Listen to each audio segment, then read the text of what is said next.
Anime is bad. No scrubs, Neko.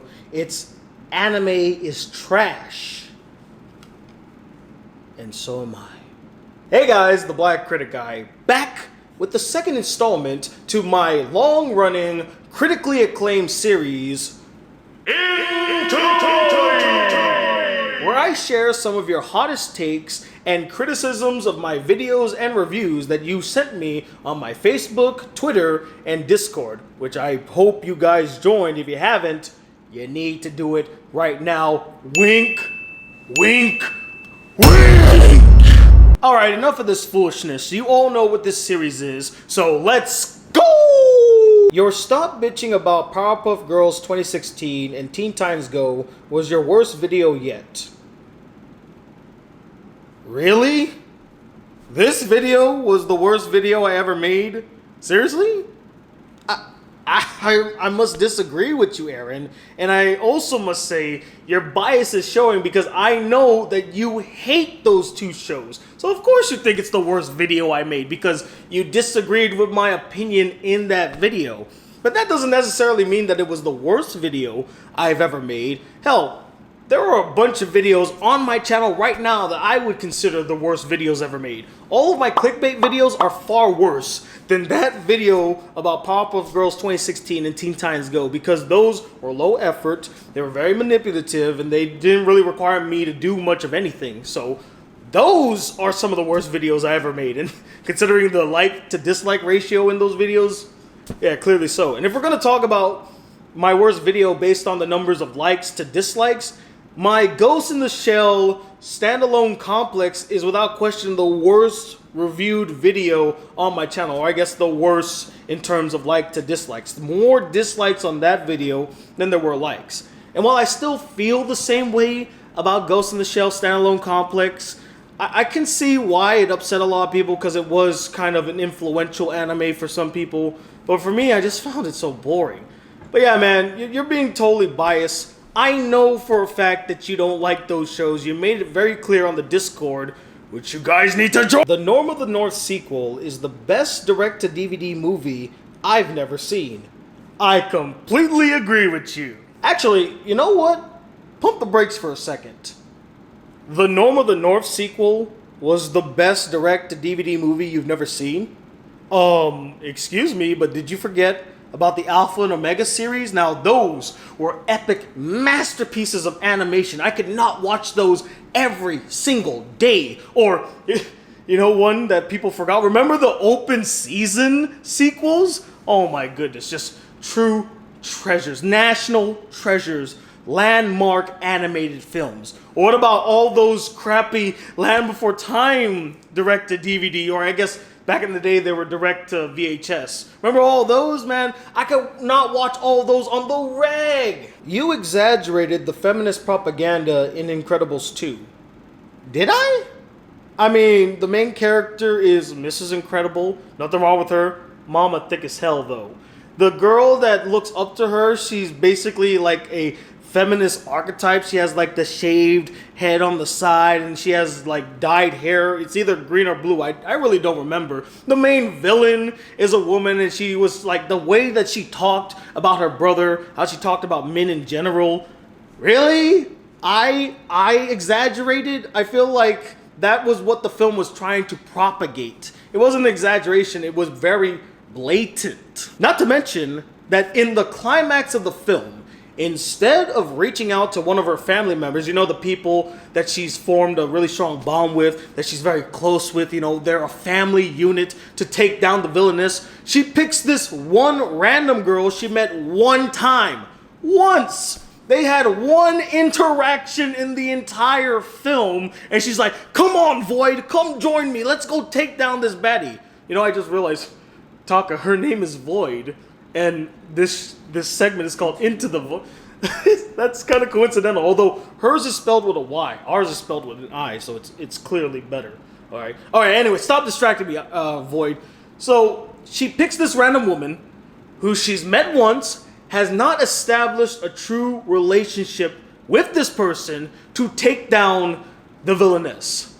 Are you kidding me? And I already know what some of you are going to argue in the comments. Tony, she had the power of teleportation. She can transfer matter from one place to another. That's why Mrs. Incredible chose her. It was a smart move.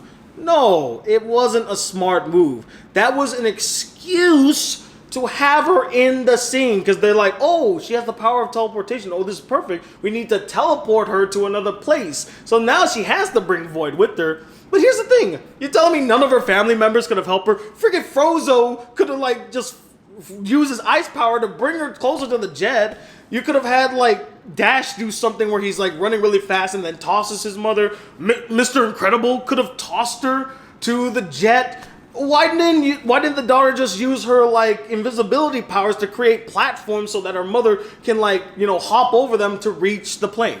Now, maybe she was going really fast, but really, that again, it just feels like a ploy to give an excuse why they use Void. Toy Story 4 was fantastic. Woody's arc was really well handled and was a satisfying conclusion for him. The mistreatment of him was essential to him finding his purpose, and at the end, he achieved that. Plus, the new and old characters did contribute to the story in their way. I really disagree with you, man. I found Toy Story 3 to be mediocre, extremely underwhelming, and such a huge letdown. Woody's arc was not well handled. I can't even say he had an arc because Bonnie really gave him no other choice but to leave her. You know what would have been a more impressive arc, a more challenging arc for Woody? What if Bonnie actually loved him? She still loved Woody. Woody was still her favorite toy, or at least one of her favorite toys. And then Woody would have to make the tough decision of choosing to stay with Bonnie or running away with Bo Peep, his true love. That would have been an interesting dilemma for Woody to face. But instead, they had to mistreat Woody and make him feel unwanted, unwelcome, to where the choice would have been made easily for him. And the thing is, I don't think it should have been an easy choice. It should have been a hard choice, especially when they established that Woody is very old school. He has an old school mentality. Toys are meant to be with kids. Toys are meant to bring joy to kids' lives. So when you present that dilemma for Woody, his old school mentality will clash with what his heart is telling him. Go with Bo Peep. Be with Bo Peep. But because Bonnie, out of nowhere, starts not liking Woody, it made the choice so easy. Why would he go back to such an abusive relationship when he has someone that actually loves him? I would have made that choice. As for the new and old characters contributing in their way, how? All of the toys outside of Buzz Lightyear were stuck in the freaking van. They did nothing. They popped a tire. Ooh, whoa, they popped a tire.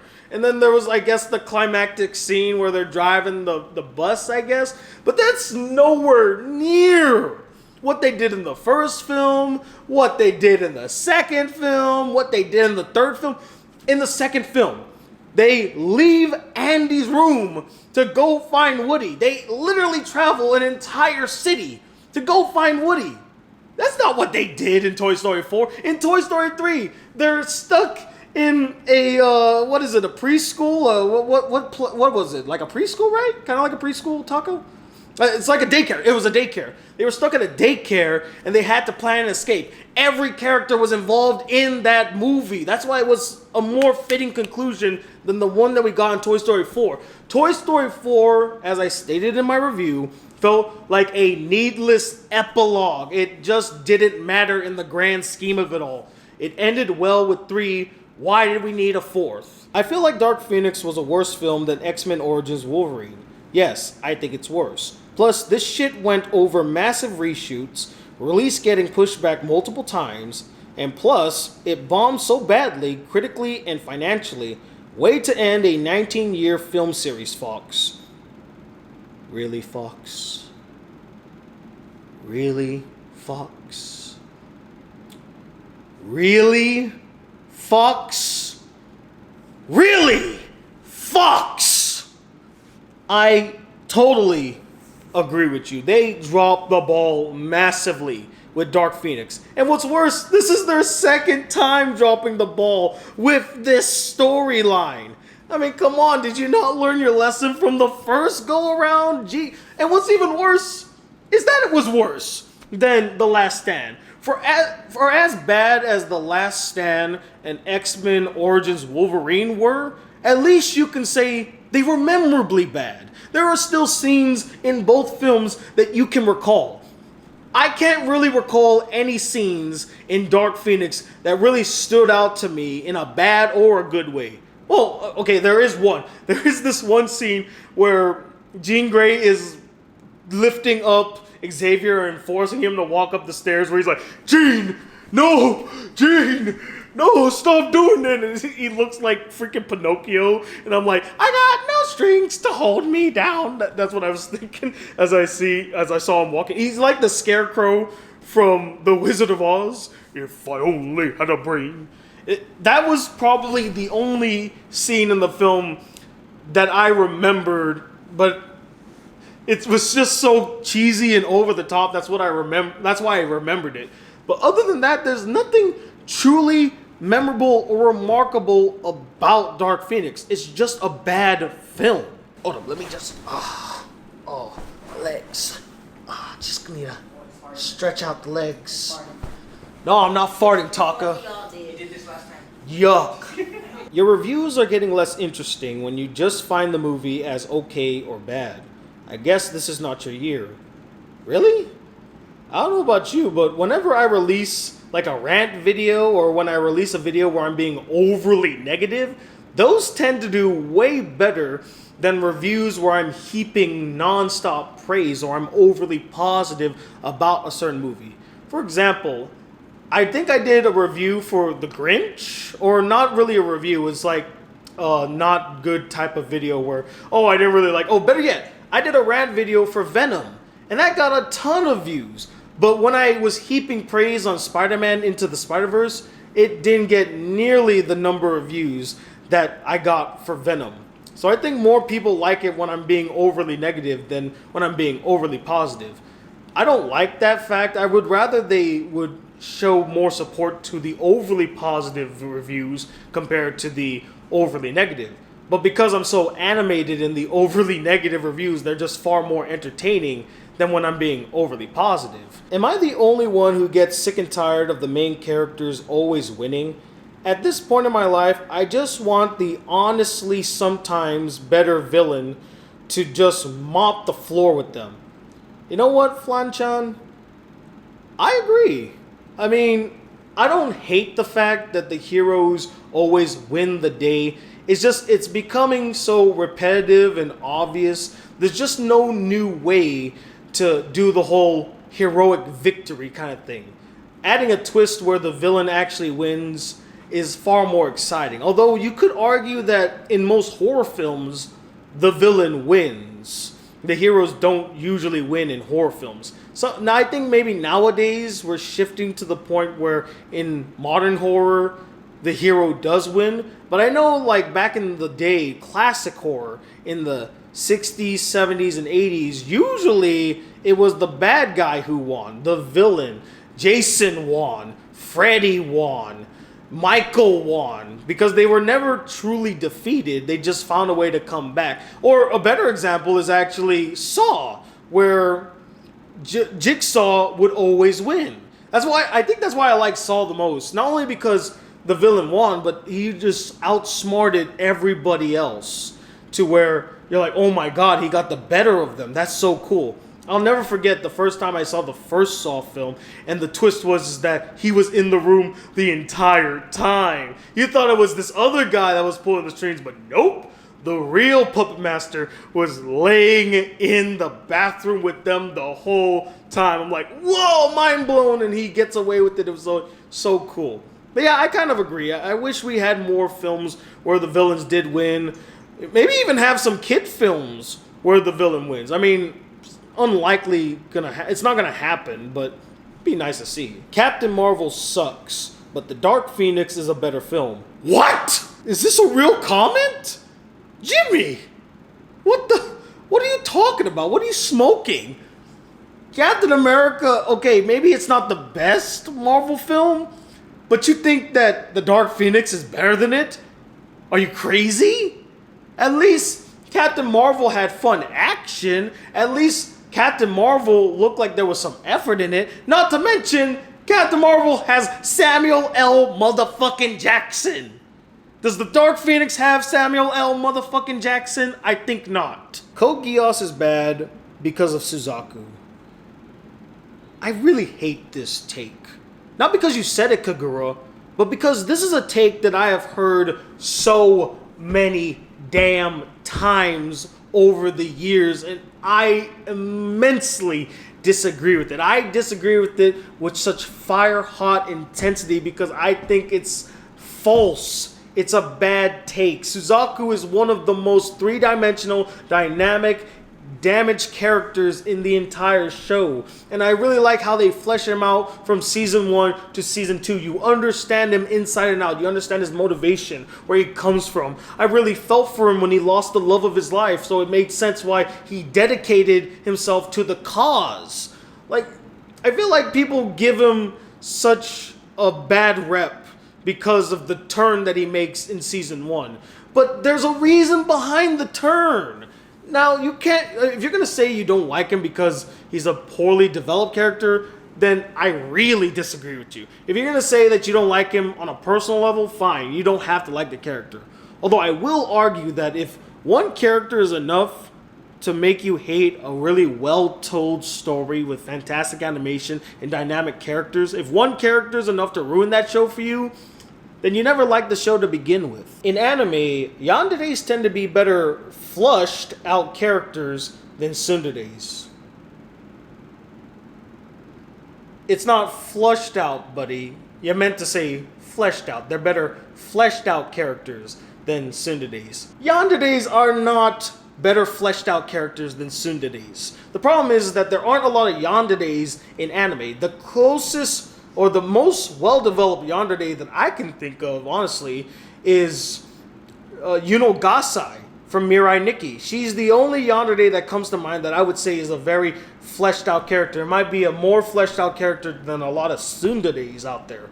But when it comes to which day is more fleshed out, it's Tsunderes. We spend more time with the Tsundere. We actually see them develop and grow and get out of their comfort zone. See, a Tsundere is a character that doesn't like to express her feelings and is very aggressive towards the person that they like as a way to hide their true emotions. But we start to see them slowly tear that away as the anime goes on. Whereas Yonder Days, they're basically one note throughout the entire anime. Every Yonder Day I've ever seen is always one note. They never really grow or develop in any sort of fantastical way or a unique way or a fascinating way compared to a tsundere that makes such a transformation. They go through a metamorphosis as a character. Now, they still may keep their tsundere tendencies, but they grow as characters. Your Rin Tosakas, your Taigas, your Luis, to a lesser extent, your Asukas. Outside of Yuno, what other yandere has ever gone through a deep development who has transformed as a character? High School DxD is good, Tony is wrong, and I am the best. Amazing. Every word of what you just said was wrong. Nice try, Squid of Baconator. You're not gonna trigger me today. I would watch The Artist 1,000 times over than to ever watch The Godfather ever again. Because unlike The Godfather, I love the characters, the story, and its use of little dialogue, despite the inner titles which I'm used to seeing in silent films. Seriously, if a silent movie can make me care for what's happening to the characters, then anything The Godfather tries to do with its 3-hour length, you know you have an enormous problem. Well, Victor, let me be the first to tell you that it's you who has the enormous problem. How dare you compare The Godfather, one of the greatest films of all time, to The Artist? Who remembers The Artist? You might be one of maybe three people. And that would be the main actor and the actress in the film that remembers The Artist. The director doesn't even remember The Artist. I bet you John Goodman doesn't even remember he was in the damn movie. What? Are you serious? You want to pick The Artist over The Godfather? Name one thing The Artist did better than The Godfather. But again, you're kind of biased, just like you could argue that I'm kind of biased because, in my opinion, The Godfather is the greatest film ever made. I mean, when you talk about complex, emotional storytelling, characters that are multi-layered, go through so many different emotions, and the transformation of Michael Corleone from this upstanding citizen to the head of a crime syndicate. I mean, I've never seen a more brilliantly made metamorphosis. And then Marlon Brando. He kills every single scene he's in. That opening monologue where he's talking to the guy, it's beautiful. Just the opening monologue by that guy where he's talking about how much he loves America, but he hates the fact that his daughter was done this injustice, and he reaches out to the Don to correct it. I mean, every single shot of that film is immaculate. The storytelling is just so enthralling. I once watched The Godfather, no joke, back to back. Yeah, a nearly 3-hour film, I watched it back to back. That's how good it was to me. I cannot believe you had the audacity, the unmitigated gall to compare the artist, a film no one gives a fuck about right now, to a film that has lasted the last 50 years and is still considered one of the greatest films of all time. It's held to such a high standard that most films try to reach it and most don't. Oh my god, that comment might be the most triggering comment I've ever read in this series, and we're only 2 episodes in. And that, ladies and gentlemen, was the last comment in this edition of Into the Void. Be sure to let me know what you guys think of this new series in the comments below, and stay tuned. In 2 weeks we'll have yet another edition of this series, and of course Talk is gonna sit there saying, "God damn it, Tony, hurry up, you're taking way too long right now." But yeah, with all that said, guys, if you'd like to see more videos of this channel, be a part of the Black Critic Crew, please hit that subscribe button below. Like this video if you really enjoyed it. Join my Discord if you haven't done so already. I'm not going to do the wink wink thing, but join the Discord if you haven't. Come on, man. I'm begging you. I'm on my knee. Well, I'm technically not on my knees, but imagine me on my knees doing this. Baby, please join my Discord. And as always, I'm Tony Watt II, the Black Critic Guy. Till then, peace, YouTube. Yes.